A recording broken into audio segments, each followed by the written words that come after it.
All right, in this video, we're going to talk through how to add negative and positive numbers efficiently without using a number line. So there are three different situations you could have when you're adding positive and negative numbers. Situation number one, you're adding two positive numbers. We already know how to do that. Situation number two, you're adding two negative numbers. Situation number three, you're adding a negative number to a positive number. Let's talk through positive plus a positive. Well, let's do an example. 4 plus 5. 4 plus 5 is 9. What did we do? We just added them up. Our answer is positive. That's it. So that's the rule. When you're adding two positive numbers, add them, and then the answer is positive. Every time. You can never add two positive numbers and get a negative number. That's impossible. Let's look at the negative plus a negative. Let's check it out. So if we do negative 3 plus a negative 2, let's do it on the number line like we learned in the last lesson.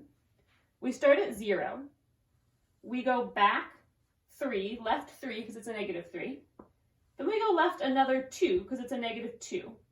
And we get a negative 5. What you'll notice here is that if you take the absolute value of each of these numbers, the absolute value of negative 3 is 3. The absolute value of negative 2 is 2. And 3 plus 2 is 5. But the answer is a negative 5. When you add two negative numbers, the answer is always going to be negative. So our steps here are to add the absolute values of the two numbers. 3 plus 2 is 5. And then the answer is negative. Every time. If you add two negative numbers, the answer is negative. Let's do one more example of that while we're here. If we do negative 10 plus negative 20, well, 10 plus 20 is 30. And then we know the answer is negative because both of the numbers we're adding are negative. So those are the first two rules. This last rule here is a little bit more complicated, but not too bad. Let's check out two different examples. Negative 6 plus 2 and 5 plus negative 10. Let's do negative 6 plus 2 on the number line. We start at 0, we go back to negative 6, then we move to the right 2, we end up at negative 4. What I want you to notice is that if we subtracted the absolute value of each of these numbers, we get 6 minus 2 is 4. The answer is negative 4 because the number here with the bigger absolute value is negative. 6 is bigger than 2. So the negative on the 6 outweighs the positive on the 2. So your answer is negative. Let's look at this other one. So we start by going to 5 on the number line. And then we go left 10, pretend I'm counting, and we end up at negative 5.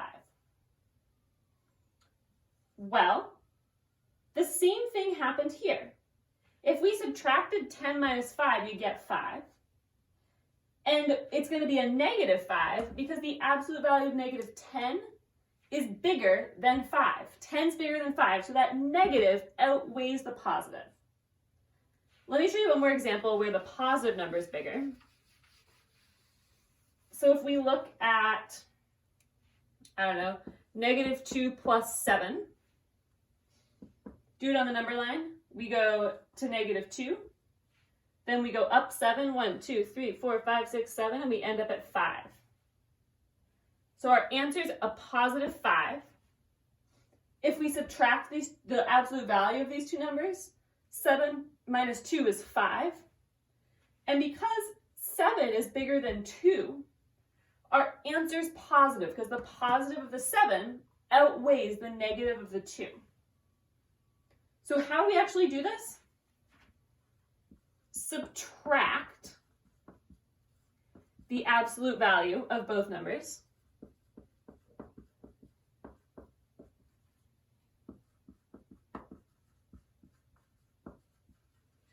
And then take the sign of the bigger number.